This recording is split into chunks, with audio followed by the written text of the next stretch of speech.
Don't have kid gloves to say it like it is. So I went up there and I ripped this mug out. And I gave him everything I had. Dennis gets up and goes, hey, thanks Darren for the kind introduction. If I knew who the fuck you were, I'd say something back to you.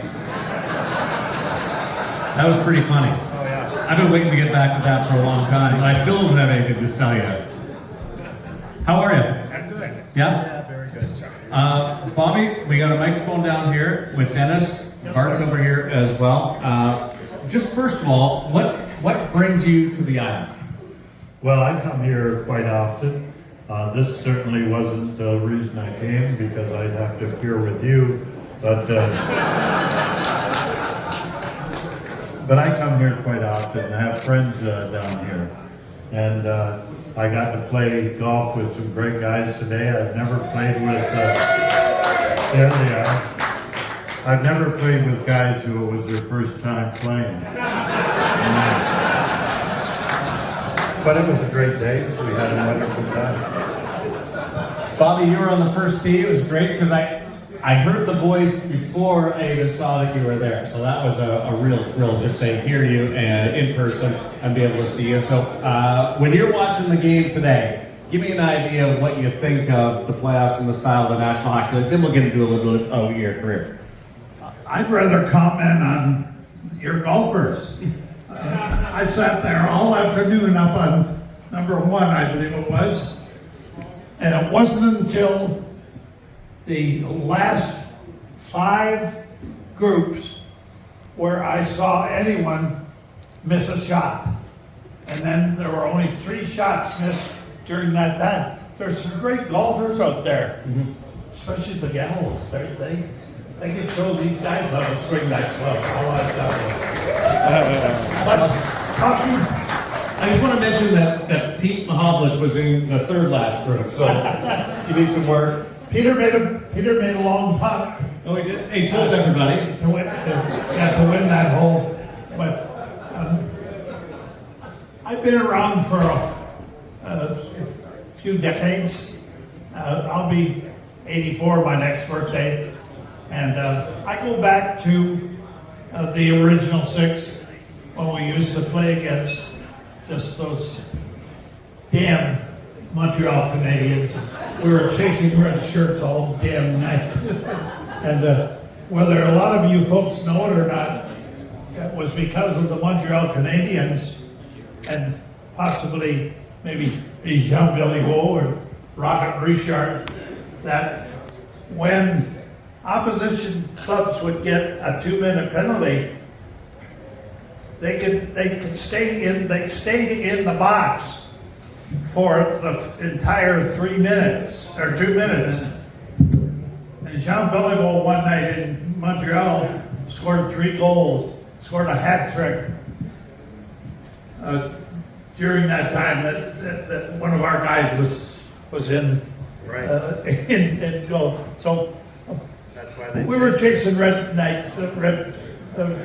shirts all night, and the kids today I think are bigger and stronger and skate faster and shoot harder, but they don't play for the same reason. I always said that I likely played, and Brother Dennis will agree with me, I played for about 5 reasons.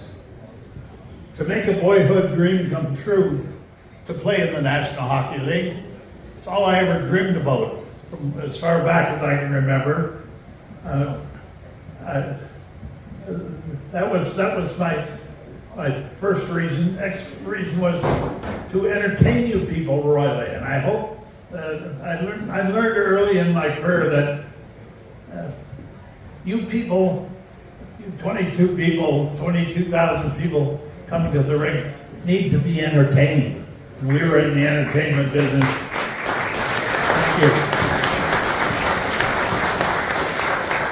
you. And I remember grabbing that biscuit behind our net and starting up the ice. I heard the 22,000 in Chicago in the old stadium get up of their seats. And I said, this is the way I'm going to do it. I'm going to entertain these people, and that's the way I play. And the third reason was to work up a thirst. Excuse me, Dennis. So I can drink some beer and chase some skirts. So that's I like the last two. and snap it and break it. I said, Stan. I said, don't break your stick. If you don't like it, hang it in my rack, and I'll see that some deserving youngster gets one of your sticks. Screw those little bricks, and he did just lean on it. Oh, he was bad. Oh, he was bad sometimes. Anyhow, this particular practice, he's leaning on the stick, and he's only about 165 pounds soaking wet, and the stick is very live and wibbly, and he can't break it. So he's not going to let the stick beat him. Goes over to our bench, the old Chicago Stadium, and drills it into our door, the joint of our door. Now he starts to crank on it. And what happened, the blade split on its northland, and the top part of the blade flew out, the bottom part stayed in. And it came out with Stan still rearing on it, and it came out looking a lot like this. And there were a bunch of pucks laying around the net, and here stands. I see him. He's over there and he's handling the pucks, and then he's snapping them in the net, And of course, back then we didn't even know enough to bring up 2 sticks in case we break one in practice, okay? Well, it was 22 steps downstairs in the old You stadium. were absolutely right, Dennis. And if Bill Wirtz had put in an escalator, maybe both of us might still be there. But anyway, I knocked the whole team down one day when I tripped at the end of the line and boom, boom, boom down like that. so what Stan had to do was pound on the glass. Trainer sees who it is. He comes part way up those 22 steps, sees that it's Makita, goes back down, grabs a stick off Stan's rack, and comes up. And by that time, Stan had taken about 6 or 8 pucks and snapped them in the net. And then when they brought the new stick up to Stan, he tried to throw it up. Anyone ever seen any games in the old Chicago Stadium? Anyhow, now Stan tries to throw his broken stick up with Hal Malgard and the old organ. And they came back and I said, Stan, what in hell were you doing while you were waiting for a new stick? You were over there snapping pucks in the net. What the Christ in the heck with you? He said, Bobby, when I tried to break my stick, I put a hell of a warp in the blade and slid. And can you ever shoot the puck with a hook in the blade? And he said, after practice, I'm going to call Northland and have them send me a half a dozen with a hook in the blade like that. I said, well, while you're at it, I said, have them send another half dozen, only hook them the other way because I shot left and I shot right. It's like Bart. And that's how it got started. And there were some guys that could handle it. Brother Dennis could handle it. Kenny Hodge, it was either a top corner or second balcony with some of the guys. And from there it went, Bobby, how are we going to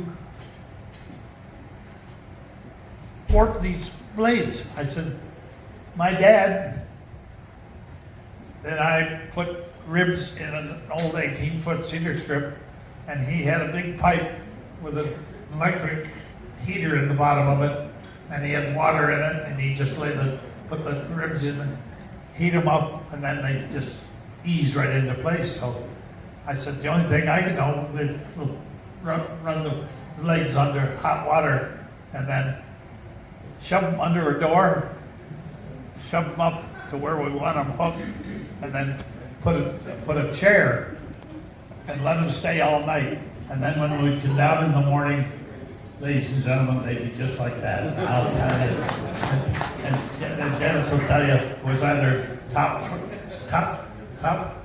corner or second balcony. That's how it all got started. That's unbelievable. Now, was the coach happy?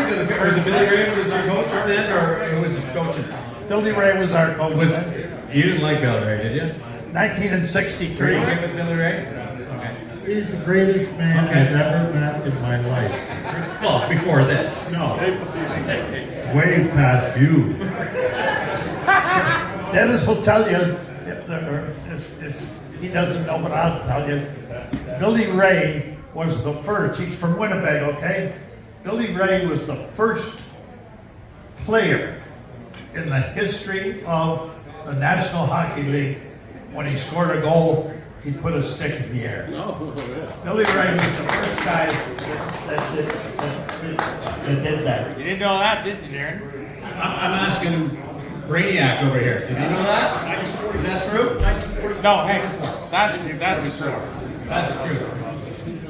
Right? We don't need to go anywhere. You and I don't know each other very well, but Bart gives you the okay to talk or not to talk. I like this. He's your censor over here. What did you think when he told you about the curved stick? Well, he invents everything, right? So, he invented that, and I just went along and got one of his models, and found out that I could shoot it as hard as he could, or harder.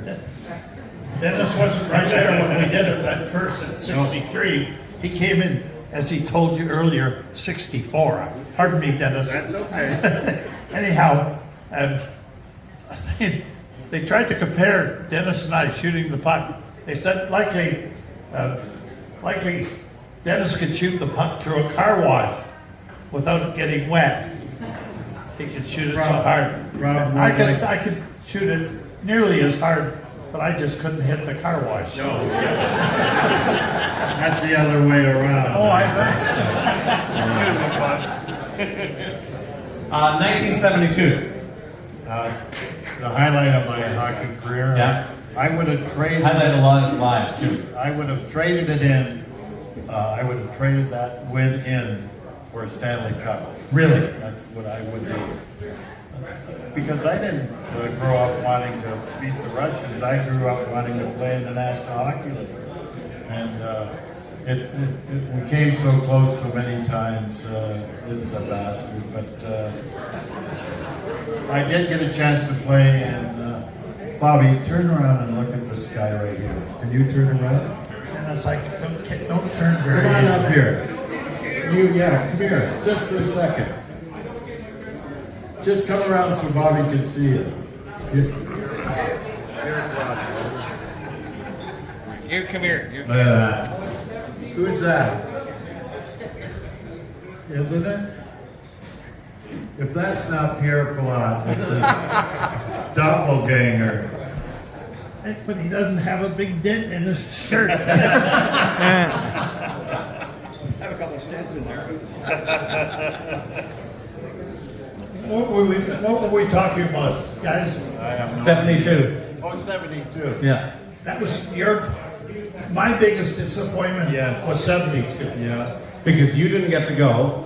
right. But I didn't get to represent Canada against the Soviet, knowing rightly that if the Russians were going to challenge the best in the national hockey, best in hockey in Canada, America, North America, the National Hockey League, that they had a good chance of winning or tying. And all those people that were sent over to check on Varlamov, Petrov, Mikhailov, Vasilia, Gusev, Shekashev, Shedrin, Moltsev, and all those people. Do you know any of the guys that played in our team?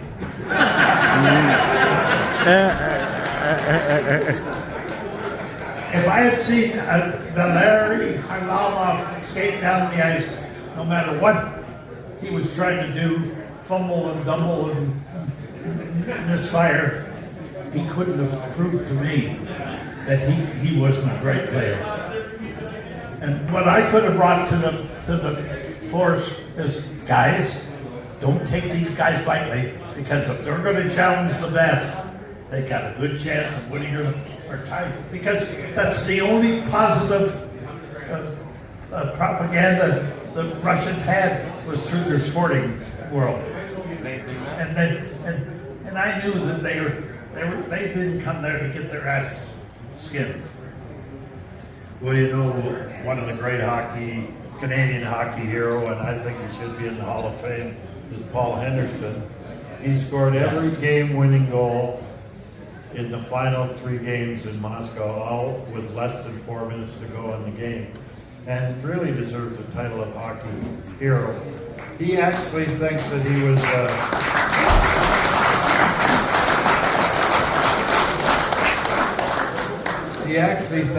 was placed on this earth to score those goals.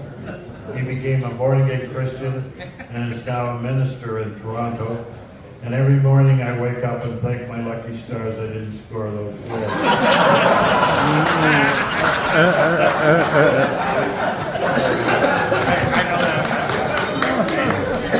Imagine father at home.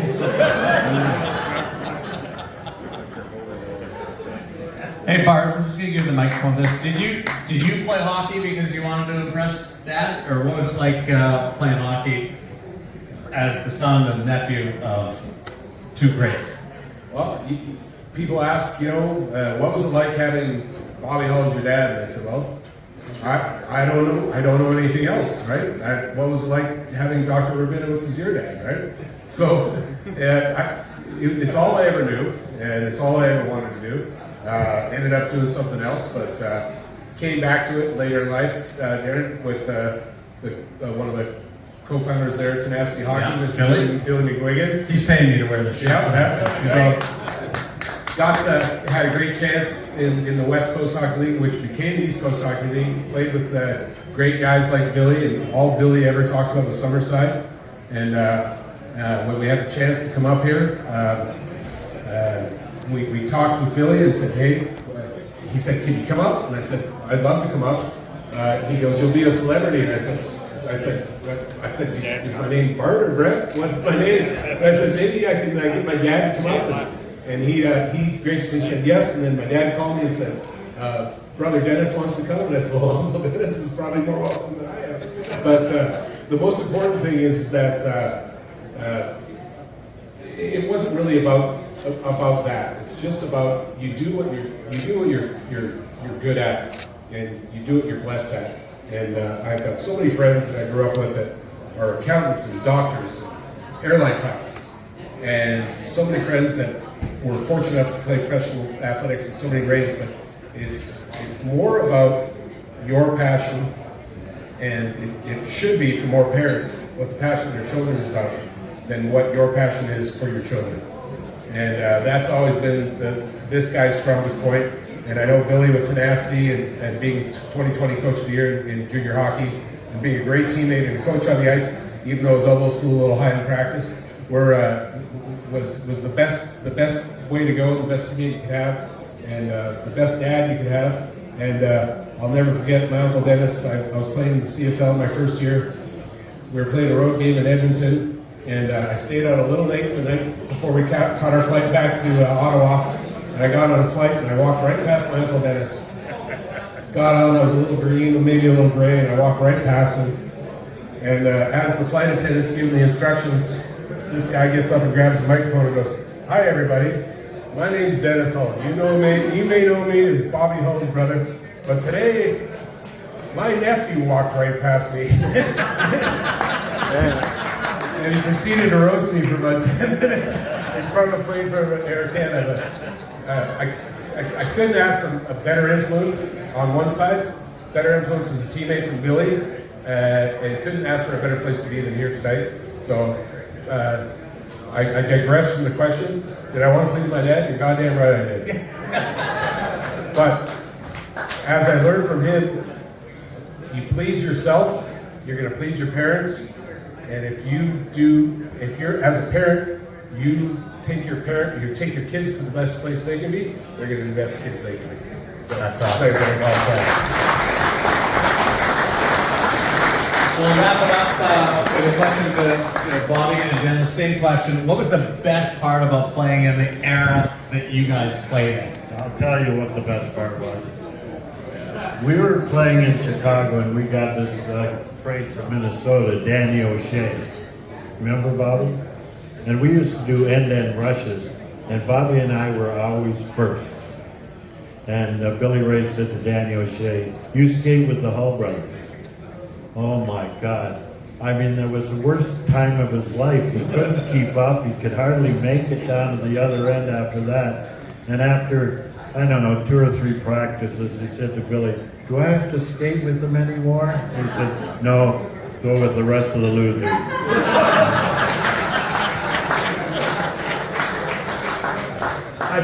I just wish, Bart, that your 2 kids were in the audience.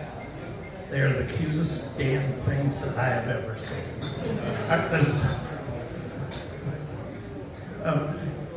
Are they here, Brett? No, they're on the iPad. Oh my God. I'm such a big parent. They're on the iPad. His daughter, if she doesn't become one of the great soccer players in the history of the United States, female, and I'll eat my shorts on Saturday and give you 3 weeks to get an audience. That's some goddamn pressure right there. Go to see Grandpa in the shorts. Hey, so cool. Ask you about the greatest thing about playing in the era that you did, and you talk about your grandchildren. That's awesome. I really appreciate that. Bobby, Bart, Dennis Hull, ladies and gentlemen. Thank you.